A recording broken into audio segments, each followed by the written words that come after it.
परम पूज्य स्वामी जी महाराज के चरणों में कोट कोट प्रणाम। आप सभी प्रेमी भाई बंधुओं सबको सादर जय गुरुदेव। आज का ये सत्संग है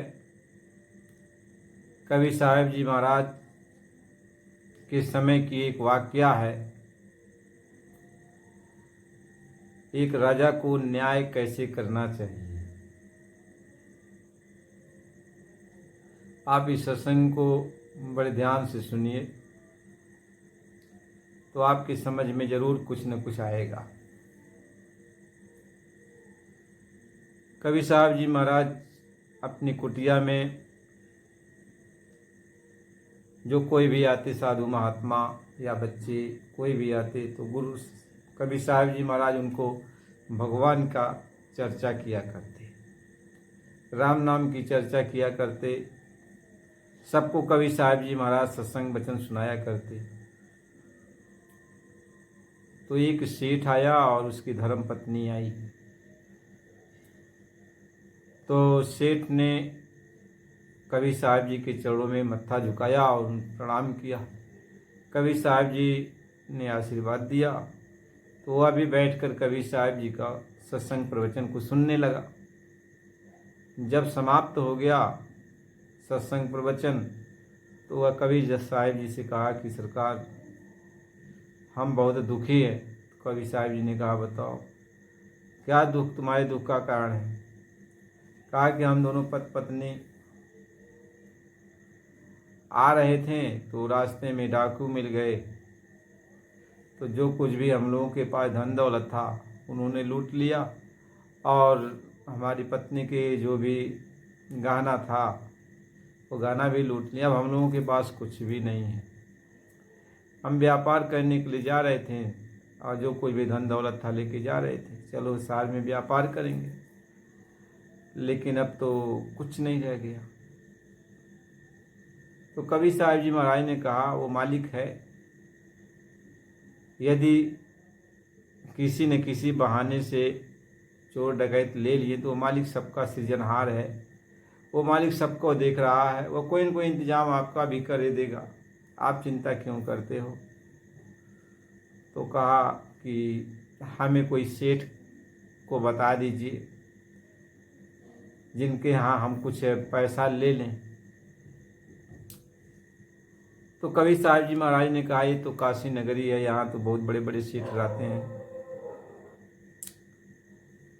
तो भाई ये तुम्हें पैसा कौड़ी लेना देना है तो घुस जाओ, बहुत सारे सेठ हैं, किसी के यहाँ भी जाके अपना जो है उनसे अपनी बात कहो, यदि उनके अंदर तुम्हारे प्रति रहम दया आएगी तो दे देंगे।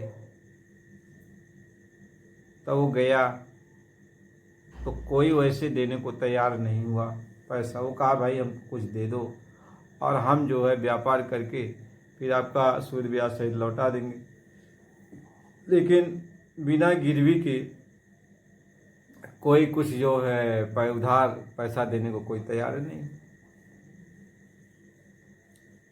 तो उसने कहा, भाई देखो हमारी ये धर्मपत्नी है, यदि आप गिरवी रखना चाहते हो तो हमारी ये धर्मपत्नी आपके यहाँ जो है जो कुछ भी कोई काम धंधा आप जो है करवाइएगा, जैसे मतलब झाड़ू बहारू है और कोई मतलब नौकर चाकर का काम ये करेगी, और हमको पैसा दे दीजिए, और जब हम अपना जो है व्यापार कर लेंगे तो आपका सूद ब्याज सहित दे देंगे और हम अपनी धर्मपत्नी को लेके जाएंगे। तो लोग ये पूछें कि करेगी क्या, कहें कि भाई कैसे नौकर चाकर होते हैं, आप झाड़ू बर्तन खाना बनाना जो कुछ भी लोग करते हैं तो इनसे झाड़ू बहारू खाना पीना आप करवा लीजिएगा। तो लोग तैयार हो गए, कोई सेठ उसमें से तैयार हो गया, तो इनको दासी के रूप में रख लिया, नौकर चाकर के रूप में रख लिया। अब ये जो है झाड़ू बहारू करती और जो खाना वाना बना के देती। अब सेठ को कुछ पैसा मिल गया तो सेठ अपना जो है शहर में चला गया, तो अपना व्यापार करने लगा। तो माल खरीदता बेचता, इससे जो है उसको मुनाफा हुआ, बहुत मुनाफा हुआ। तो एक साल भर में वो ज़्यादा पैसा कमा लिया। तो सोचने लगा कि चलें और जो है अपनी धर्मपत्नी को अब ले आवे उस जो सेठ का जो कुछ भी है पैसा उसका सूद ब्याज सहित दे दें। तो सेठ के पास गया, कहा सेठ जी और आपने जो भी पैसा कौड़ी दिया था उसका कितना बना सूद ब्याज सहित आप जो है हमें बता दीजिए, हम आपका दे देते हैं और अपनी धर्मपत्नी को लेके जा रहे हैं। तो कहा भाई पैसे कौड़ी की बात नहीं है, पैसा तो हिसाब किताब किया ही जाता, लेकिन 2 महीना हो गया तुम्हारी धर्मपत्नी बीमार पड़ी थी, हमने बहुत दवाई किया लेकिन ठीक नहीं हुई हो, 2 महीना हुआ हो तो चल बसी। तो सेठ बहुत रोया, ये व्यापारी जो था बहुत रोया अपनी पत्नी के वियोग में। तो कहा भाई अब तो क्या किया जाए, जब पत्नी मेरी बीमार हुई, आपने दवा भी कराया और नहीं बची तो अब इसमें आपका क्या दोष है। लेकिन एक चीज़ है कि आपसे मैंने कर्ज लिया था तो उसका कितना हुआ आप ले लीजिए, हम किसी का कर्ज लेके बोझ नहीं रहना चाहते हैं और यह भी सोच लेंगे कि आपका कर्जा दे दिया तो हम अपनी पत्नी को आपसे मुक्त कर लिए। वो कहा भाई इसमें लेन देन की कहाँ बात रह गई, जब आपकी पत्नी नहीं है, हम आपकी पत्नी को वापस करते तब तो आप हमको पैसा देते, लेकिन आपकी पत्नी नहीं है, नहीं बचा पाए हम आपकी पत्नी को, तो फिर आपसे पैसा कैसे लें। तो व्यापारी बहुत जो है मिन्नत किया कि नहीं ले लीजिए, लेकिन सेठ लिया नहीं। इसके बाद वह वापस आया तो कवि साहब जी के पास, जहाँ कवि साहब जी महाराज अपना सत्संग दे रहे थे, वहाँ लोगों का अपना तो भूखा प्यासा था, कवि साहब के पास आया तो वहाँ कवि साहब ने लोई से कहा कि सेठ को कुछ खिलाओ पिलाओ। तो उसको लोई ने खिलाया, खाना वाना खा के थोड़ा संतुष्ट हुआ तो रो रहा था। तो कवि साहब ने पूछा आखिर भाई तुम रो क्यों रहे हो, क्या बात है। तो सारी दास्तान बता दिया, कहा कि मेरी धर्मपत्नी 2 महीना हो गया और जो है वह चल बसी, अब तो मैं अकेला रह गया, वही मेरी एक संगी साथी थी। कवि साहब ने विचार किया, कहा कि हमें कुछ जो है ठीक लगता नहीं है और तुम एक काम करो, काशी नरेश जो है वह थोड़ा धर्मात्मा राजा है, विचार करके कोई बात करता है, तो जाओ उससे अपनी बात कहो। साहब उससे ये कहना, ये मत कहना, ये कहना कि ऐसी ऐसी बात है और हमको ऐसा लगता है कि ये सेठ हमारी पत्नी को देना नहीं चाहता। तो वह व्यापारी जो है काशी नरेश के पास चला गया और उनसे अपनी सारी बातें कहा।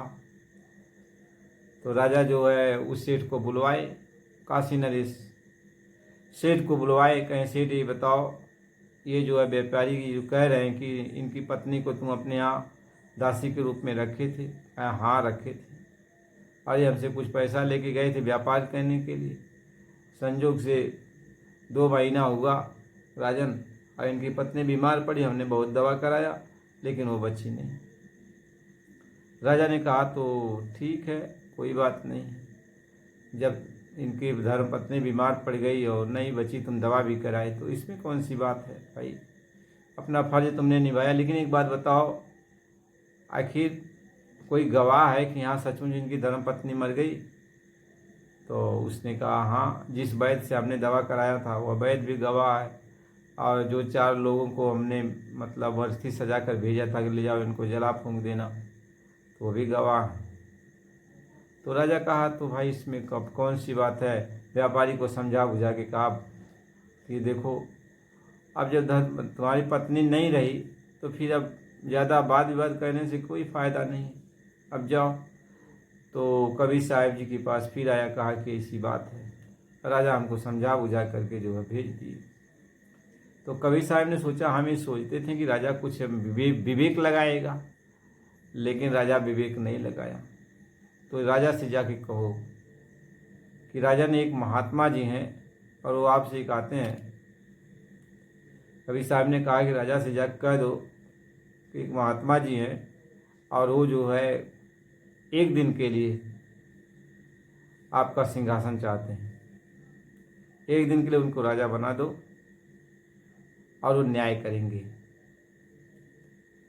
तो ये जो है व्यापारी गया और कहा हाथ जोड़ कर के कि राजा ऐसी ऐसी बात है, एक महात्मा जी हमसे मिले थे, उन्होंने कहा कि राजा से कह दो मैं एक दिन के लिए, केवल दिन भर के लिए राज्य का जिम्मेदारी बनना चाहता हूँ, राजा बनना चाहता हूँ और हम न्याय करना चाहते हैं।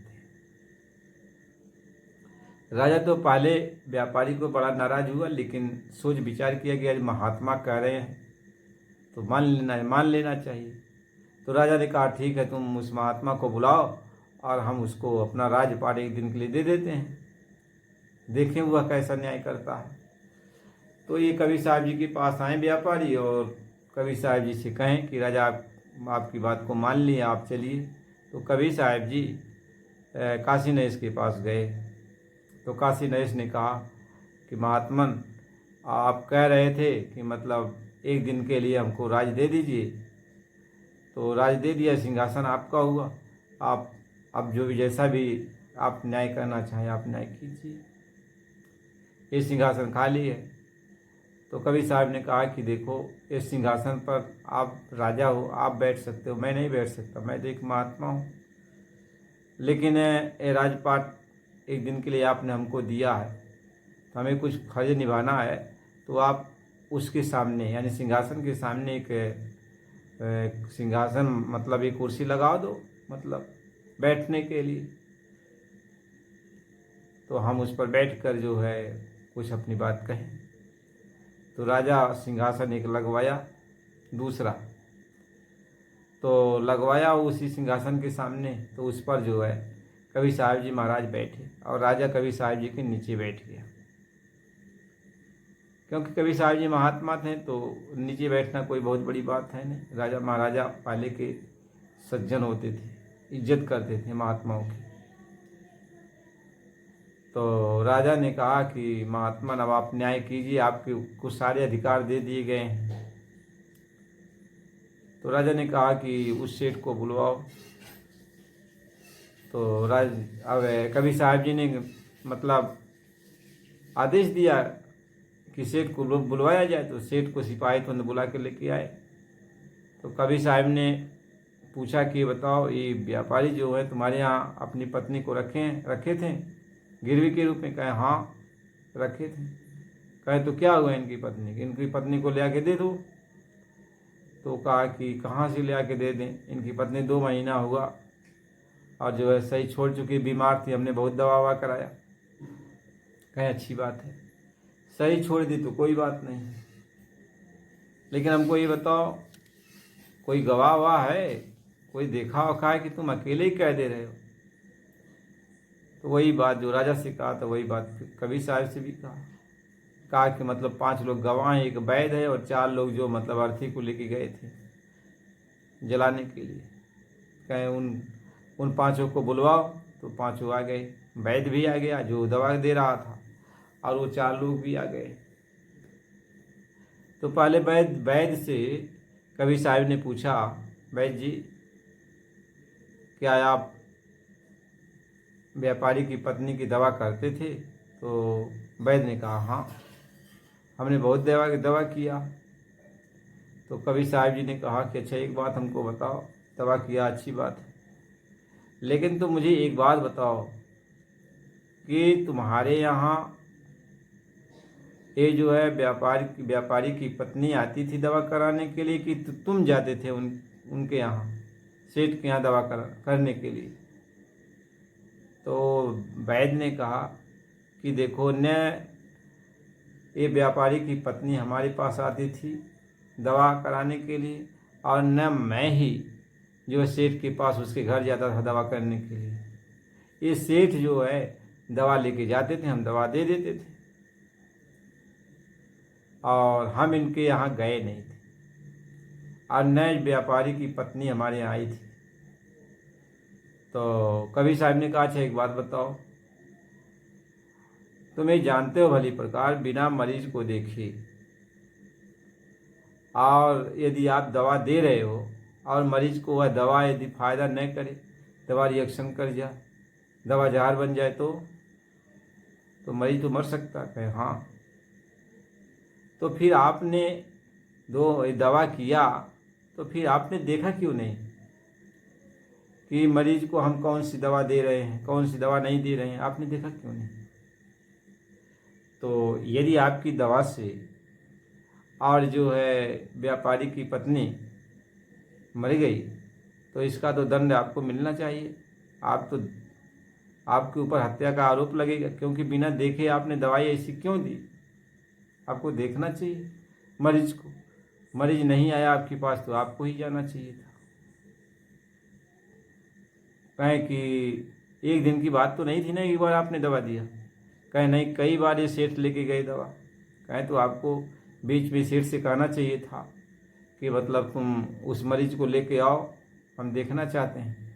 या आप ही चले गए होते सेठ के घर, तो दोनों में आपने कोई काम नहीं किया। कहें नहीं, कहीं आपकी दवा से यदि व्यापारी की पत्नी मर गई तो इसका भुगतान कौन करेगा? इसकी सज़ा आपको भोगनी पड़ेगी। कवि साहब ने आदेश दे दिया, कहा कि इसको 50 कोड़े मारा जाए। कवि साहब ने आदेश दिया कि वैद्य को 50 कोड़े मारा जाए। तो पहले कि जब कोड़े लगते थे चमड़िया उधड़ जाती थी, ऐसा कोड़ा मारा जाता था। तब तो स्वयं उठा चिल्लाने लगा, कहा कि हमको बख्श दीजिए, हम कोड़े की मार नहीं सह पाएंगे, मर जाएंगे। कवि साहब ने कहा तो सच सच बताओ, सच सच बताओ, बात क्या है? कहें बात यह है कि सेठ हमसे कोई भी दवा लेके नहीं गया था, कभी हमसे कोई दवा लेके नहीं गया था और न हमने दवा दिया था। कहे तब? कहे हमको कुछ पैसा दिया, पैसे के लालच दिया, कहा कि तुम्हें इस तरीके से झूठी गवाही करनी। तो कवि साहब ने कहा बताओ, तुम इतनी बड़ी झूठी गवाही कर रहे हो, इंसान के साथ धोखा कर रहे हो, तो अब इसकी सज़ा तुमको मिलेगी, जरूर मिलेगी। 50 कोड़े नहीं तो 20 कोड़े तो तुम्हें मारे ही जाएंगे। आदेश हो गया और व्यापारी को कोड़ा मारा जाने लगा। और व्यापारी चिल्ला रहा है, इतना चिल्ला रहा, इतना रो रहा, इतना तड़प रहा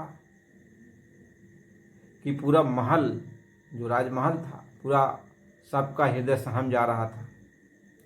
और जो ये चारों लोग जो अर्थी को लेके गए थे, अब इनका हृदय तो कांप रहा था। अब इनकी बारी आ गई चारों की। तो कवि साहब ने कहा उन चारों को बुलाओ जो अर्थी लेके गए थे। तो वह चारों आए। उन्होंने कहा कि क्या तुम लोग जो है ये व्यापारी की पत्नी को लेके गए थे? कहा हाँ लेके गए थे, ये जो है हम लोग नदी के किनारे लेके गए और जला के पीछे चले आए। कहें अच्छा एक बात बताओ, जब कोई भी जो है किसी को भी जब जलाया जाता है तो उसको स्नान कराया जाता है, तो क्या तुमने ये जो है इनकी पत्नी को स्नान करवाया, देखा कि नहीं देखा? कहा नहीं, हमने स्नान नहीं करवाया। ये जो है सारा सेठ सब कुछ है अर्थी को सजा करके बांध करके एकदम जो है क्लियर किया था कि अब आप ले जाओ। तो हम लोगों को और कुछ कहना नहीं था, सिर्फ जला देना था। वैसे एक बात बताओ, आप तुम्हें ये भी पता नहीं था कि जिस अर्थी को तुम लेके जा रहे हो उसमें कोई जिंदा आदमी है कि मरा हुआ आदमी है? यह भी तुम लोगों को पता नहीं। तुम लोगों को पता होना चाहिए कि आखिर हम लोग लेके जा रहे हैं तो इसमें आदमी जिंदा है कि मरा हुआ है, उसको देखना चाहिए। कोई कह दे तो ऐसे करोगे, कहने लगोगे? या किसी को कोई बेहोश करके भेज रहा हो और जो है और तुम लेके चले गए, जला दिया। तुम्हें इसकी जानकारी तो होनी चाहिए ना, करना चाहिए था ना। वहाँ जब तुम लोग अर्थी को जो है जला रहे थे तब भी तो देखना चाहिए था, तब भी तुम लोगों ने नहीं देखा। कहें नहीं देखा। तो कहें बताओ, यदि इसकी पत्नी जिंदा रही हो और तुम लोग लेके चले गए और उसको जिंदा ही जला दिया, बताओ इनकी पत्नी कैसी थी? यह भी तुम लोगों को पता नहीं, काली थी कि गोरी थी, कैसी थी कैसी नहीं थी, कहे भी हम लोगों को पता नहीं। वो चारों ने कहा हम लोगों को कुछ भी पता नहीं है, हम लोग जैसे अर्थी बनी हम लोग लेके गए, जला दी और चले आए। तो कवि साहब जी ने कहा कि बिना जाने समझे किसी के कहने पर, बिना असलियत समझे बुझे तुम लोगों ने ये काम किया है, तो तुम लोग मृत्युदंड के अधिकारी हो। अब तुम लोगों को मृत्युदंड दिया जाता है। अब तुम लोगों को फांसी दे दी जाए कि सच कबूलोगे।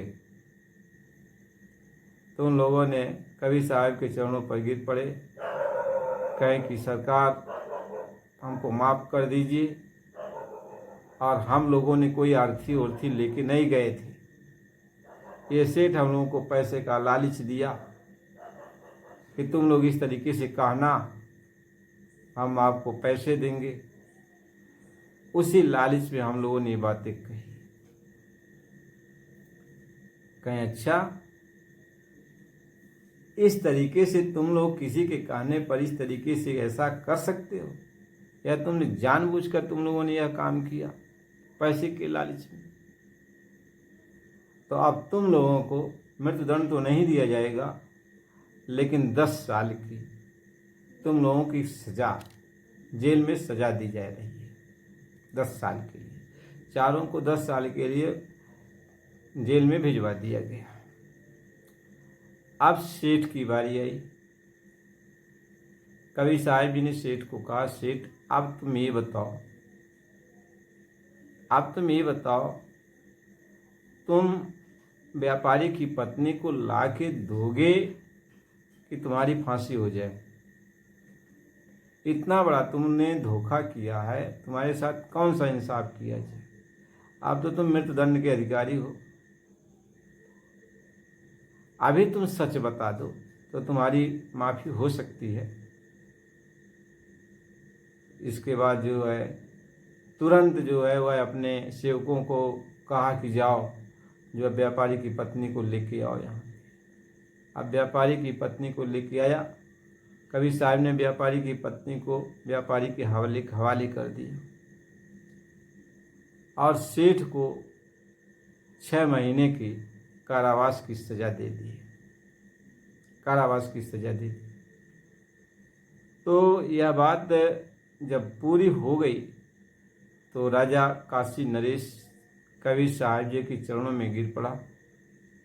कहा कि हम तो इस फिराक में थे कि यदि आप न्याय नहीं करेंगे तो आज हम आपको सजा देंगे, राज्य हड़पने के जुल्म में आपको सजा देंगे।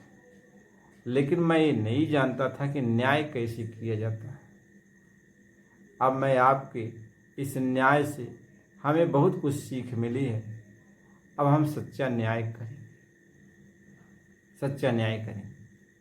कवि साहब जी ने कहा, राजन मेरी एक बात हमेशा ध्यान देना, कि तुम्हारी पत्नी बीमार पड़े तो ये नहीं है कि तुम पत्नी को अकेला छोड़ दो बीमारी अवस्था में। इस काम को करोगे, यदि अकेला छोड़ दोगे तो इसका तुम्हें बहुत बड़ा कीमत चुकानी पड़ेगी, बहुत बड़ा दंड तुम्हें चुकाना पड़ेगा। यह मेरी बात ध्यान देना। और मेरी दूसरी बात यह है, इसको बड़े ध्यान से सुनना, बड़े ध्यान से इस बात को सुनना। यदि तुम्हारी पत्नी की कोई निंदा करता है,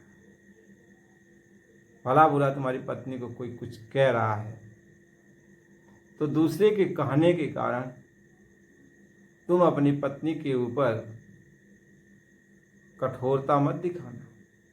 ये कहना कि दूसरा कोई कह रहा तो कहने दो, हम तुम्हारे साथ हैं। तो काशी नरेश ने कहा कि महात्मा हमें एक बात बताइए, दूसरे के कहने पर भगवान राम अपनी धर्मपत्नी सीता को वनवास भेज दिए थे। जब उनके पूर्ववासियों ने, प्रजा के लोगों ने एक कह दिया, तो उस कलंक से बचने के लिए भगवान ने अपनी धर्मपत्नी का त्याग कर दिया। तो आप कैसे कह रहे हैं और दूसरा कोई हमारी पत्नी को कुछ कहे सही गलत कुछ भी कहे तो हमारा क्या फर्ज बनता है, हम त्याग नहीं देंगे। कहें कि देखो राजन, राजधर्म अलग होता है। राजधर्म में राजा की अपनी कोई इच्छा नहीं होती। राजा सिर्फ प्रजा की इच्छा पर चलता है, उसका अपना व्यक्तिगत कोई इच्छा नहीं होती। व्यक्तिगत उसकी अपनी कोई इच्छा नहीं होती। व्यक्तिगत इच्छा में और राजा बन जाने पर तब उसकी जो इच्छा होती है वह प्रजा की इच्छा पर चलता है। इसलिए भगवान राम ने प्रजा की इच्छा को पूरा किया था, उनकी व्यक्तिगत इच्छा नहीं थी। इसलिए व्यक्तिगत इच्छा को समझना चाहिए। एक व्यक्ति यह एक इंसान है, व्यक्ति है, प्रजा है, यदि उसकी पत्नी को कोई कुछ कहे और उस किसी के कहने के कारण वह भगवान राम का उदाहरण देकर अपनी पत्नी का त्याग कर दिया, पत्नी को भला बुरा कहे, पत्नी को मारे पीटे, यह उसका धर्म नहीं है। वह राजा की तरह बर्ताव नहीं कर सकता है। वह अपनी पत्नी को सहयोग उसको देना है, उसको ढाढ़स बंधाना है, उसको इज्जत देनी है। यदि ऐसा वो नहीं करता है तो वह पुरुष नरकगामी होता है।